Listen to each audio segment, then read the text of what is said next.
ce cours est réservé uniquement pour les femmes.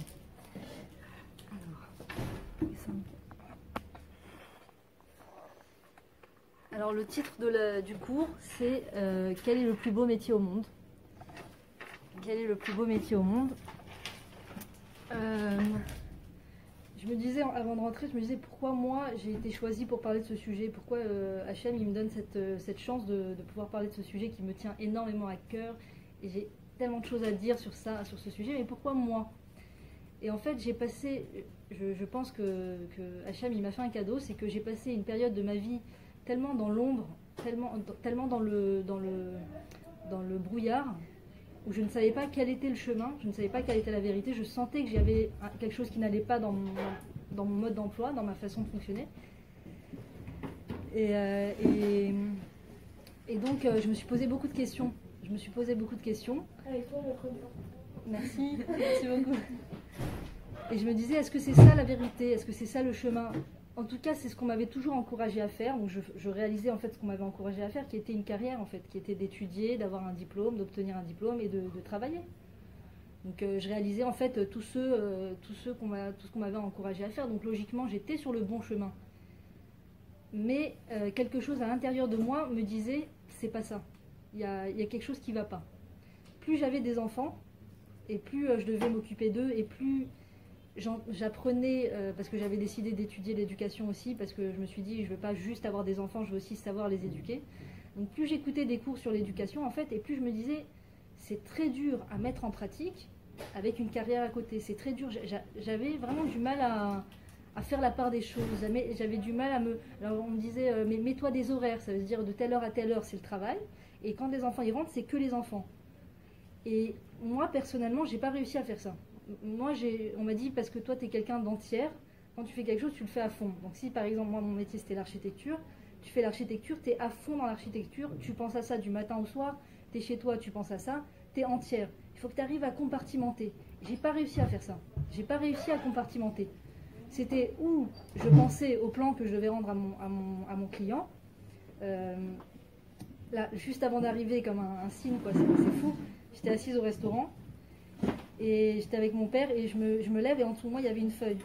Et je regarde, c'était un plan d'appartement avec toutes les mesures et toutes les choses et tout. Et mon père me dit, qu'est-ce que c'est? Je lui dis, regarde papa, c'est un plan d'appartement. Je lui dis, tu sais combien ça prend de temps pour faire un plan comme ça? Un plan tout simple, mon appart avec des mesures. Ça prend des journées entières. Et de parler avec le client et de savoir qu'est-ce qu'il veut et de s'investir et d'investir toutes ses capacités de créativité. Ça prend un temps fou et une énergie folle. Et on y met, comme le rabbi il dit, dans le travail, il faut mettre les mains. Dans le travail, il ne faut pas mettre son âme. Tu mets les mains dans le travail, c'est-à-dire que tu fais ton travail, tu fais ce que tu as à faire, mais pas ta neshama. Ta neshama, c'est pour autre chose. Et moi, j'avais l'impression que tout était dans ça. Et il restait pas grand-chose pour mes enfants. Quand je rentrais à la maison, c'était plus dans un but de me dépêcher, de les récupérer à l'école le plus tard possible, parce que j'ai travaillé le plus tard possible, de me dépêcher de les doucher, de me dépêcher de leur donner à manger, et surtout me dépêcher de les mettre au lit, parce qu'il faut que je retourne à mon travail. D'abord parce que j'ai des clients qui attendent des résultats, et aussi parce que j'adore. Quand je fais un truc, je suis passionnée, donc je le fais parce que j'adore. Donc juste mettre les enfants au lit et retourner à mon travail en fait. Et donc je faisais ça, et bien sûr, un enfant, Baruch Hashem, un enfant c'est pas une poupée. Heureusement qu'un enfant c'est pas une poupée. Même si toi, sa maman, t'as très envie que l'enfant il dorme maintenant parce que t'as un travail à faire, l'enfant, il n'a pas forcément envie de dormir tout de suite. C'est pas un bouton, t'appuies sur off et il s'endort. Il a passé toute une journée, il n'était pas avec maman, il était avec des femmes étrangères quelque part. C'est des étrangères qui s'occupent de nos enfants. Les gardiennes d'enfants, tout ça, c'est des juifs, mais c'est des femmes étrangères à lui. Ils n'ont pas vu maman de la journée, maman elle est un petit peu speed, elle veut se dépêcher. Ils aimeraient bien une petite histoire, ils aimeraient bien parler à maman de ce qu'ils ont eu comme difficulté dans la journée, ils aimeraient bien encore un biberon et encore quelque chose. Et pour répondre à cette demande de l'enfant avant de dormir, il faut se mettre dans un état d'esprit de quel que soit le temps que ça va prendre, je ne me mets pas en colère, je ne m'énerve pas contre mon enfant, je ne perds pas patience. Et pour réussir à faire cet exercice de patience avant de dormir, ou quelle que soit la situation, il faut être libre d'esprit. Il faut avoir comment dire, être là, quoi, être disponible. Il faut une disponibilité intérieure énorme pour pas manquer de patience avec son enfant. C'est ce que j'ai ressenti. Et j'ai ressenti que comment on dit, tous les contrats que je signais avec les clients et tout ça, j'étais contente parce que j'allais recevoir une somme d'argent importante, j'allais faire ce que j'aime, donc ma passion c'est créer des plans, créer des appartements, etc. Donc j'étais contente. Mais je sentais que ça me mettait une telle pression que je n'étais pas disponible pour être patiente avec mes enfants. Ok, physiquement j'étais là. Physiquement je suis rentrée du travail, physiquement je suis avec mes enfants, je les ai récupérés à l'école, mais dans ma tête, je ne suis pas disponible. Je ne suis pas disponible. Je suis en train de développer. Et je me rendais compte qu'en fait, je me levais le matin, je pensais à comment développer mon business. On nous parle énormément de ça sur les vidéos dans YouTube, le coaching et tout ça. Il nous parle beaucoup de... Ah, je connais d'autres personnes. Celui-là, je les ai jamais entendus. Des blagues. Et ben, tu sais quoi, je trouve que le coaching, il peut être puissant quand on est bien orienté. Mais quand on n'est pas orienté comme il faut, le coaching il peut être très problématique. Parce qu'il va t'encourager à développer, et tu n'as peut-être pas les bonnes cavanantes en tête. Et donc on va se développer à fond dans un truc qui ne nous concerne pas forcément. Et donc moi personnellement, je pensais à développer mon business. Je me levais le matin, comment je vais faire ça, comment je vais trouver d'autres clients, et j'avais pris quelqu'un avec qui travaillait, une autre architecte. On se parlait beaucoup et on se motivait. On s'envoyait des clients, on parlait comment on va faire ça. Des fois je lui disais écoute, c'était pendant les grandes vacances, je lui disais écoute, je suis à la maison, je ne peux pas venir sur place, il y a les enfants et tout ça, j'ai pas envie, après une année entière où ils étaient entre les mains d'étrangères, j'ai pas envie de les amener au Keitanot, de les envoyer encore se faire garder. Donc je suis avec eux à la maison, envoie-moi par mail ce qu'il y a à faire, et les changements, je te le ferai par mail, je te l'envoie. Et donc elle m'envoyait par mail, mais tu peux pas te laisser aller à ta créativité et développer quand il y a un enfant à côté de toi qui a besoin de toi. Il a besoin d'un biberon, il a besoin à manger, il a besoin de quelque chose. Et si la maman elle est là en train de soupirer chaque fois que l'enfant lui demande quelque chose, c'est pas un super exemple, c'est pas agréable pour l'enfant. Tu me déranges, attends, laisse-moi travailler. C'est pas l'enfant, il se sent pas aimé au fond. Quelque part, il a l'impression de déranger sa maman. Donc j'étais très très déchirée. J'étais déchirée entre ces deux mondes. Le monde où depuis que j'ai l'âge de 12-13 ans environ, quand il y a une conseillère d'éducation qui est venue à l'école, dans une école laïque, et en fait pour la première fois elle nous a posé la question, enfin moi j'ai entendu cette question, qu'est-ce que vous voulez faire comme métier quand vous serez plus grande? À partir de ces 12-13 ans, j'ai commencé à rêver de devenir architecte ou décoratrice intérieure. Ça veut dire toutes mes pensées, mes vœux les plus chers, ma volonté, tous les efforts que je faisais, c'était juste pour développer ce business enfin, je pensais pas business en tant qu'enfant, je pensais créativité, mais c'était pour devenir architecte. Donc, c'est comme une machine que tu remontes, et après tu la laisses partir, la machine elle est pleine de force, le moteur il est plein, il veut faire son travail. Donc j'étais pleine de force, sauf qu'il y avait mes enfants qui me tiraient un peu la jupe, qui me disaient maman, rappelle-toi, tu es aussi maman. Et j'étais déchirée entre ces deux pôles. J'ai tellement souffert de cette déchirure, j'ai tellement souffert physiquement. D'abord, j'avais des mal de tête à mourir. Je venais d'accoucher de mon 3e enfant et je travaillais en même temps. Donc, je ne dormais pas la nuit parce que j'allaitais, mais je voulais absolument remplir mes contrats. Donc, mal de tête. Ces mal de tête physiques et cette douleur du cœur que j'avais, d'être déchirée entre les deux, m'ont poussé à beaucoup parler avec Hachem, en fait. Je sortais dehors avec mon mal de tête, je me tenais la tête comme ça, j'allais dans un champ comme ça, désert. À côté de chez nous, il y a des endroits un peu déserts comme ça où il n'y a pas encore de construction. Et je marchais comme ça, je disais, mon Dieu, j'en peux plus, aide-moi. Aide-moi, mon Dieu, je ne sais pas ce que tu veux de moi. Aide-moi, je manque de patience avec les enfants. J'ai des plans à rendre, j'ai des clients qui attendent, j'ai comment ça s'appelle, l'architecte qui travaille avec moi qui me met un peu la pression, dépêche-toi, on doit rendre les plans et tout. J'ai une pression d'enfer, mon Dieu, et j'ai de la peine d'avoir crié sur mon enfant pour le faire dormir. J'ai de la peine que quand mon enfant il m'a demandé quelque chose, j'ai soufflé. J'ai de la peine, Hachem. Et j'ai mal à la tête, j'en peux plus, je vais mourir. Et j'ai beaucoup parlé à Hachem. Et je disais, mon Dieu, je t'en supplie, éclaire-moi. C'est quoi le chemin? Voilà, je ne sais pas c'est quoi la vérité. Éclaire-moi, c'est quoi le chemin? Juste à cette période, j'ai été dans un cours comme ça, sur le couple, et on était en cercle. Et la rabbinite qui animait ce cours, elle nous a dit chacune va se présenter. Donc j'étais la première, je me suis présentée, j'ai dit bonjour, je m'appelle Shalom, Ani Korimli Livia, je suis Ani Adrikhalit, je suis architecte. Et j'ai parlé que en fait de mon diplôme, de mon nombre d'années d'études. J'ai fait tant d'années d'études, j'ai eu mon bac ici, voilà. Donc je suis architecte, donc j'ai une boîte, donc voilà, et tout ça. Après, chaque femme a dit ce qu'elle avait à dire, et ensuite on est arrivé à la rabbinite qui était collée à moi. Et la rabbinite, elle a dit, moi je suis une mère. Elle a dit, moi je me présente toujours comme une mère. Déjà là, je me suis sentie un petit peu mal à l'aise, je me suis dit, oups, j'ai oublié de dire que j'avais des enfants. Elle dit, je me présente toujours comme une mère. Vous voyez, je suis là en train de vous enseigner, de vous donner un cours sur le couple, mais avant tout, je suis une maman, et ça ne sort jamais de mon esprit. Je suis avant tout une maman. Et ça m'a mis un petit peu ça m'a bousculé un peu, ça m'a éclairé, quoi. Exactement, ça m'a mis la puce. Ça a été pour moi la réponse qui commençait à se réaliser de Hachem, qui m'éclairait en fait.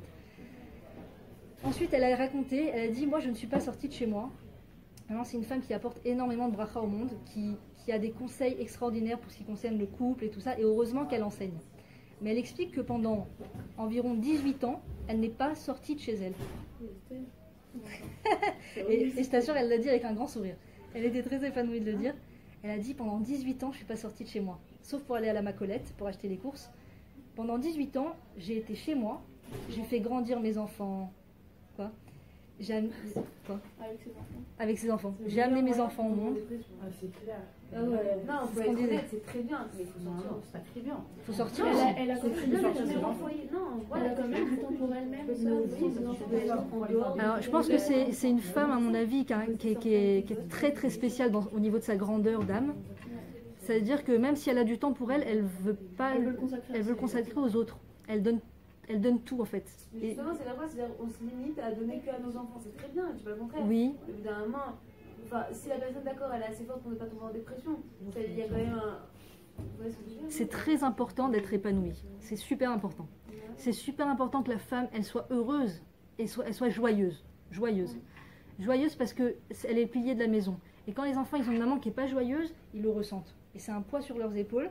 Et c'est pas agréable, c'est dur pour un enfant de l'hitmodèle de s'en sortir avec tout ce qu'il rencontre dans son école, avec ses copains.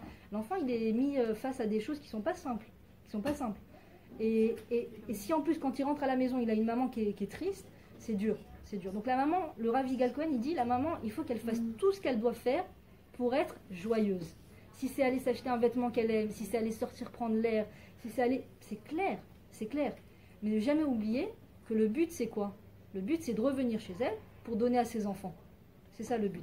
Si le but, c'est il faut que je m'épanouisse, que je fasse de la thérapie, que je me sente au top de ma forme pour aller m'épanouir à l'extérieur, pour aller tout donner à l'extérieur, dans mon business, face aux gens, montrer que je réussis, c'est une erreur de chemin, une erreur de parcours. Non, c'est pas par là, c'est par là. Tu fais la même chose que tous ces gens qui ont l'air très heureux et très épanouis à l'extérieur, qui ont l'air très libres extérieurement. Tu vas faire la même chose, il n'y a pas de problème. Tu vas aller dans un café, prendre un café au lait, boire quelque chose qui te fait plaisir. Tu sens que tu as besoin maintenant de sortir. Des fois, à mon mari, je lui ai dit, on a un code entre nous. Quand je lui dis canyon, ça veut dire que j'ai besoin vite de sortir et d'aller au canyon. Qui ne me pose pas trop de questions, je suis arrivée à ma limite où il faut absolument que je sorte. Donc canyon. Tu vas aller au canyon, mais kiff grave. Mais pourquoi on se remplit nos batteries? Pourquoi on remplit nos batteries? Pour aller montrer qu'on est une super médecin, on est une médecin sans frontières, pour aller montrer aux autres qu'on est une super architecte, pour aller montrer aux autres, regardez comme je suis bien dans ma peau, je suis une super architecte et en plus je suis super bien dans ma peau. Non, on est bien dans notre peau pour aller faire grandir des enfants qui ont besoin qu'on les fasse grandir. C'est le peuple juif de demain, c'est le peuple d'Israël de demain. C'est eux qui vont construire le Beth Amikdash. C'est entre leurs mains. Et ils ont manqué de quelque chose intérieurement, c'est pas eux qu'on pourra plaindre, c'est pas eux qu'on pourra blâmer, c'est les parents. Si la femme elle a conscience de ce qu'elle a entre les mains, de la grandeur d'âme de ses enfants, je vous assure qu'elle n'a même pas besoin qu'on la motive pour être chez elle et s'occuper de ses enfants. Quand tu dis mes enfants, ils vont construire le Beth Amikdash, mes enfants, ils sont le peuple juif de demain, mes enfants, c'est prophètes de demain, c'est eux qui vont faire la prophétie, qui vont amener la bénédiction dans le monde entier. Les goïms, les pauvres, les non-juifs, ils sont dans un brouillard. Un brouillard. Il y a des gens qui sont très gentils, qui veulent le bien, qui veulent faire du bien, et vraiment ils font tout ce qu'ils veulent pour faire le bien dans le monde, mais ils sont dans le brouillard, parce qu'ils n'ont pas la lumière de la Torah. Et comment la lumière de la Torah, elle va arriver jusqu'à eux, avec un peuple juif qui est fier de sa Torah, qui est fier de son héritage, qui a confiance en lui, qui est bien dans ses baskets, parce qu'ils ont eu des parents qui les ont aimés. C'est un programme extraordinaire. Quand on s'occupe de nos enfants, quand on est présent avec eux, on les allaite, on est avec eux, on est en train de construire un meilleur avenir pour le monde entier. Pas pour moi, pas pour mes enfants, pas pour parce qu'on m'a dit qu'il fallait que je reste chez moi, alors je suis obligée de rester chez moi, malgré la dépression. C'est pas du tout ça. C'est un programme énorme. Et si maintenant on va voir quelqu'un et on lui dit « Est-ce que tu veux être acteur du bien-être futur du monde ?» Je ne connais pas une personne en bonne santé qui dirait non. Bien sûr, je veux être acteur d'un meilleur devenir pour le monde, bien sûr. Et bien, tu sais, c'est quoi le chemin le plus honnête, le plus droit, le plus rapide, et le seul chemin qui peut vraiment réussir à long terme, c'est un peuple qui est bien dans ses baskets. Et ça commence par des enfants qui ont reçu toute la présence, l'amour de ses parents, de leurs parents. C'est comme ça que ça va marcher. Autrement, ça ne marche pas. Si les enfants ils ont l'image d'une maman super épanouie au travail, c'est bien, ils sont contents que maman elle est épanouie au travail, mais qu'est-ce que ça leur fait à eux que maman elle soit épanouie au travail? Ils ont besoin de quelqu'un qui les écoute, ils ont besoin...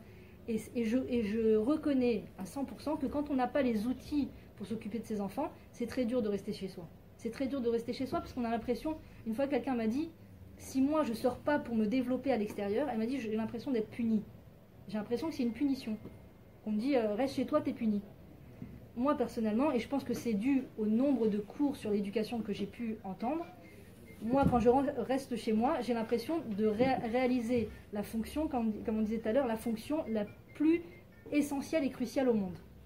La plus essentielle et cruciale au monde, et j'exagère pas, et c'est pas pour... pas de problème.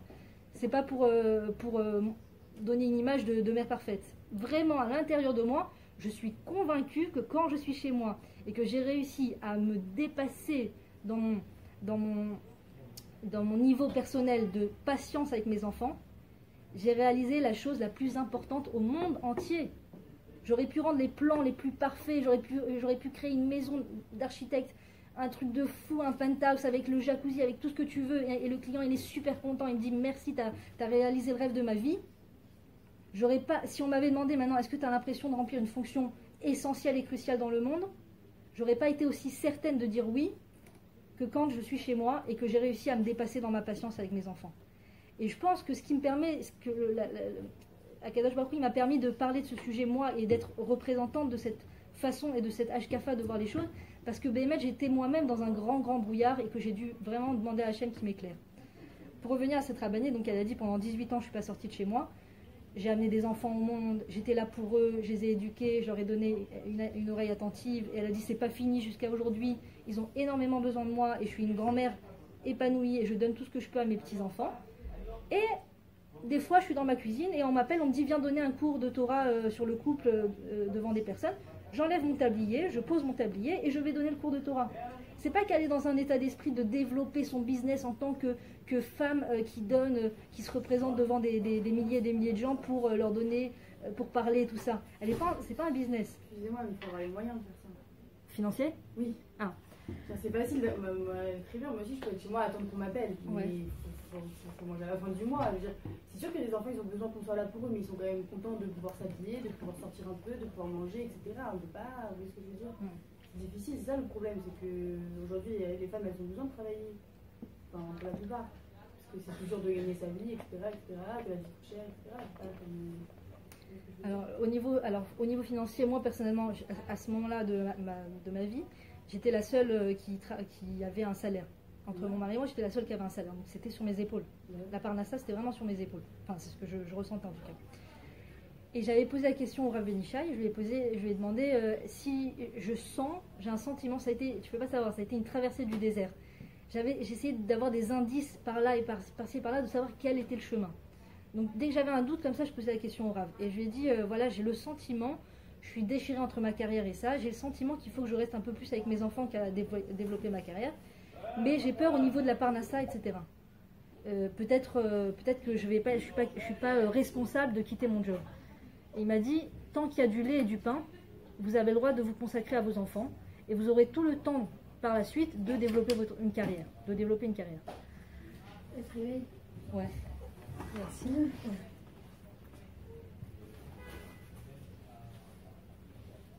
Donc dans ma tête, c'était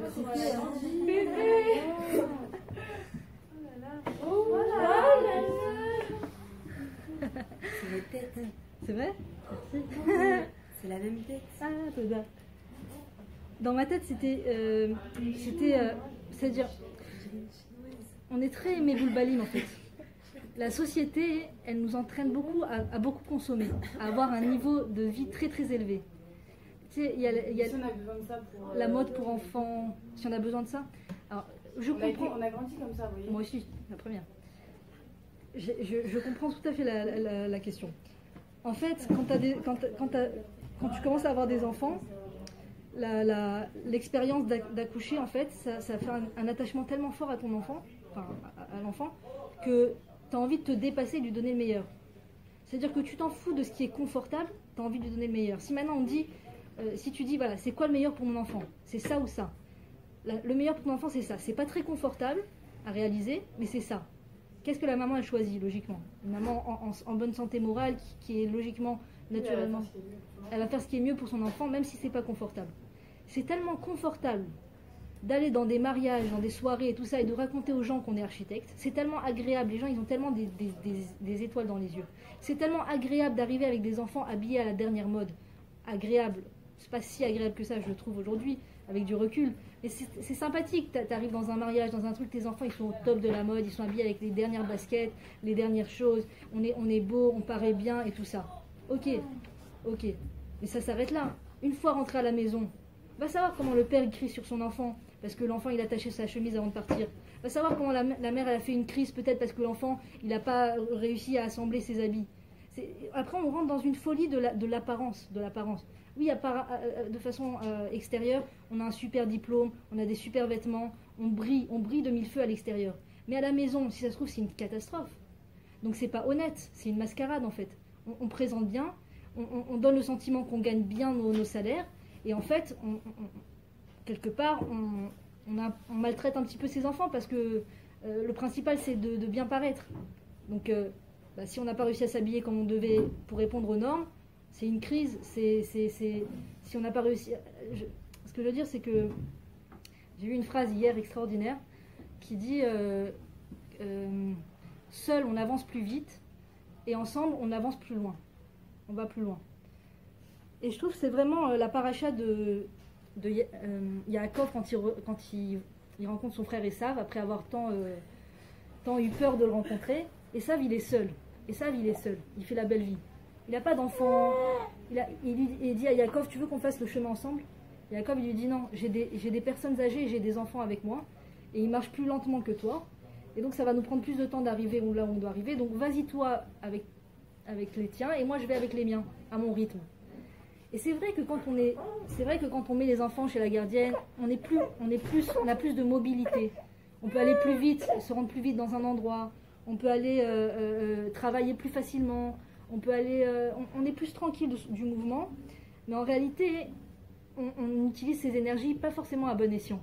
En réalité, les enfants, quand ils sont avec nous, même si ça prend beaucoup de temps de se garer, de faire descendre les enfants de la voiture, de les attacher quand on reprend la voiture, d'allaiter. J'aurais pu, que Dieu préserve, rien que d'y penser, ça me fait mal au cœur, mais j'aurais pu laisser maintenant ma fille dehors dans les bras de quelqu'un, lui dire tiens, donne-lui un biberon, et moi je dois donner un cours à des filles, c'est très très important. Avec tout le respect que je vous dois, c'est très important pour moi de vous rencontrer et de vous parler. Mais c'est très important pour moi que des gens ils aient une super maison, c'est très important. Mais je suis désolée, ça ne sera jamais aussi important que de donner ce que je dois donner à mon enfant. Ça sera jamais aussi important. Parce qu'au final, je ne rentre pas avec les clients chez moi à la maison. Les clients, je ne vais pas vivre jusqu'à 120 ans avec eux. Les clients, ils rentrent chez eux.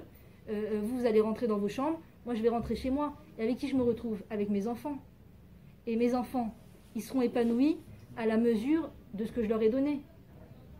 Donc, si mes enfants, je les ai repoussés entre les mains d'étrangères, et repoussés, ils ne m'ont pas vu de la journée, ils sont nerveux et tout ça, au final, c'est avec eux que je suis à la maison.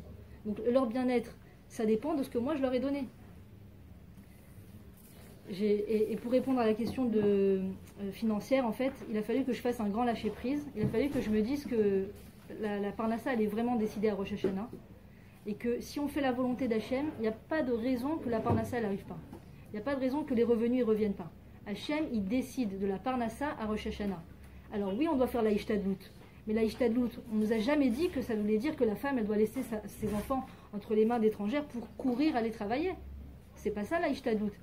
La Ishtadlout, c'est de dire, comme c'est écrit dans l'Aktouba, le mari il doit travailler quelques heures par jour et aussi étudier la Torah, et il doit ramener une parnassa. C'est ça la Ishtadlout. Si la mère, encore une fois, moi j'ai dit à mon mari un jour, je lui ai dit, si un jour tu sens que tu as envie d'étudier, que tu pourrais étudier du matin au soir, je serais prête, blinéder, à aller travailler. Parce que pour moi, tellement la Torah c'est important. Mais c'est pas le cas. Mon mari, il travaille et il étudie, Baruch Hashem, mais il travaille aussi. Pourquoi est-ce qu'on va être deux à aller travailler? La Parnassa, elle est décidée à Rosh Hashanah. Moi, mes énergies, elles sont mises à bon escient de la façon la plus optimale avec mes enfants. Pourquoi est-ce que je vais aller remplir un rôle qui n'est pas le mien? Il n'y a pas de problème. Votre mari est d'accord avec vous? Au début, pas du tout. Au début, pas du tout. Et je pense que c'est ce qui fait que je suis arrivée là pour pouvoir en parler, c'est que ça a été une grande guerre. Une grande bataille, en fait. Parce que mon mari, il a évolué de la même façon que moi, et on a évolué dans la même optique qu'il fallait se développer absolument au niveau de la société, au niveau du business. Et donc, quand je lui ai dit du jour au lendemain que j'allais arrêter de travailler, il n'a pas compris, et même il a eu peur au niveau financier. Et je peux vous assurer que Baruch Hashem, ça a pris quelques mois, mais après quelques mois, où j'ai commencé à rester chez moi avec mes enfants, la Parnassa, elle est arrivée. La Parnassa, elle est arrivée, et pour la première fois, mon mari, il réussissait vraiment dans son boulot. Baruch Hashem. Et pendant toutes ces années où j'étais architecte, quelque part inconsciemment, je lui en voulais un petit peu de ne pas réussir à ramener une meilleure Parnassa. Et en vérité, c'était parce que moi, j'avais pris sa place. Donc le shefa de la Parnassa, il venait par mois, il arrivait à la maison par mois. Et à partir du moment où je me suis recentrée à l'endroit où je devais être, c'était la maison avec les enfants, la Parnassa, elle a pu passer à travers mon mari. Et donc, tout retrouve sa place en vérité. Et donc ça a été une grande bataille. Pour finir l'histoire avec la... Quoi? Ça vous épanouissait peut-être de travailler? Vous aimiez ce que vous faisiez? Alors justement, moi je fais l'exemplarité avec le fait que avant par exemple je mangeais des choses pas très bonnes pour la santé forcément. Et je mangeais par exemple beaucoup de pain avec du chocolat. Du pain blanc avec du chocolat. Et jusqu'à que j'ai eu un petit problème au niveau de la grossesse, j'ai commencé à prendre conscience des choses qui étaient bonnes pour la santé. Et j'ai appris que d'abord, le pain complet, c'est 100 fois meilleur pour la santé, et que le chocolat avec du sucre à l'intérieur, c'est très mauvais. Donc aujourd'hui, vu que j'ai pris conscience de l'impact que ça avait sur mon corps, je ne supporte plus manger une tartine de pain blanc avec du chocolat. Je ne supporte plus. Mais c'est bon, mais c'est un kiff, c'est agréable. Devant un petit film, la télé, tu te mets la télé avec ta petite truc de chocolat. C'est un kiff, on est d'accord. Mais comme j'ai pris conscience en vérité du mal que ça m'avait fait, je ne veux plus tirer de plaisir de ça. Chaque bouchée, c'est waouh, ça fait du mal à mon corps, quoi. Ça fait du mal à mon corps. C'est pas psychologique plutôt? Bah oui, c'est plus. Est-ce que c'est plus psychologique que vraiment ce que vous ressentez? Parce que attendez, quand vous mangez une tartine. En fait, je vais te dire. Du coup, elle ressentira ce problème.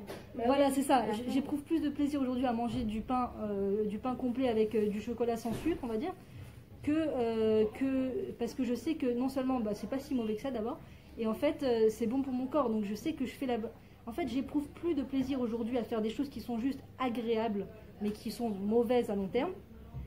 Je n'éprouve mon plaisir que par des choses qui ont un aboutissement à long terme, en fait. J'arrive plus à avoir sur le court terme, j'arrive à avoir que sur le long terme. Donc si je sais que l'architecture, c'est très épanouissant sur le court terme, mais que mes enfants, ils vont recevoir une mère qui est, excusez-moi de l'expression, un monstre à la maison parce qu'elle est prise, ouais, exactement. Je sais qu'à long terme, ce sera mauvais pour eux, et donc je ne peux plus travailler l'esprit tranquille, je peux plus.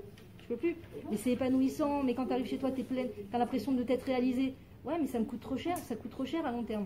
À long terme, ça coûte trop cher. Mais vous n'êtes pas obligé de tout d'un coup comme ça? En fait, ce que je t'ai dit, c'est que moi, je suis entière, je pense que c'est typique chez les gens qui sont créatifs, à mon avis. C'est que quand on est dans la créativité, on y pense tout le temps, en fait. On peut pas, arrête d'imaginer. C'est comme Julie, quand tu dessines, tu penses à un dessin. On peut te dire maintenant, arrête de penser au dessin que tu veux dessiner. C'est dur, on est d'accord. C'est dur. Quelqu'un qui est par exemple, je sais pas, styliste, elle aime la mode, elle pense à des vêtements toute la journée. Elle aime créer des choses esthétiques, etc. On lui dit, maintenant, à partir de maintenant, tu rentres à la maison, arrête de penser à ça.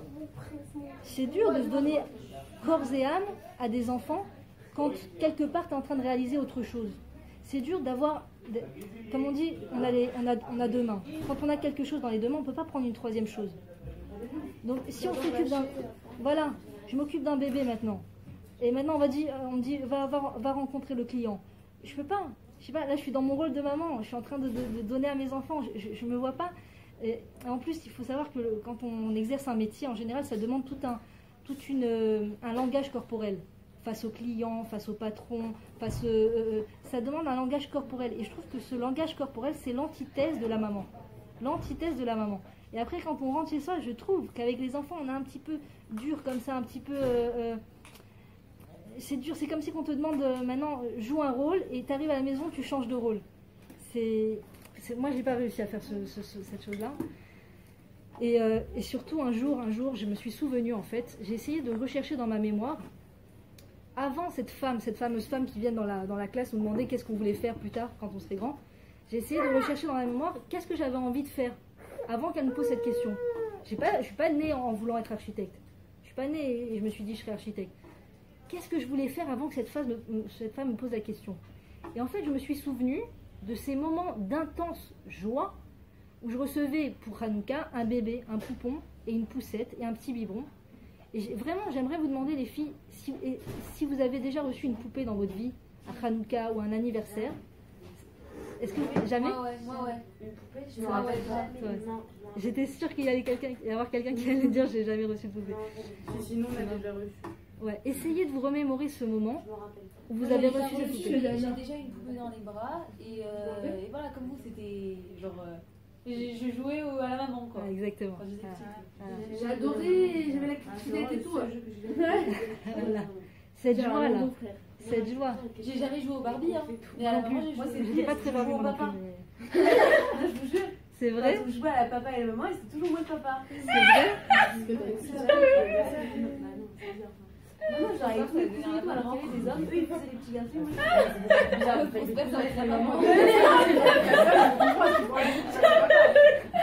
Il faut la maman et tu le papa, vous êtes Est-ce que tu avais des poupées? Il n'y avait pas de poupées du tout chez toi? J'ai jamais eu une petite poupée. Pas moi. Essaye de te...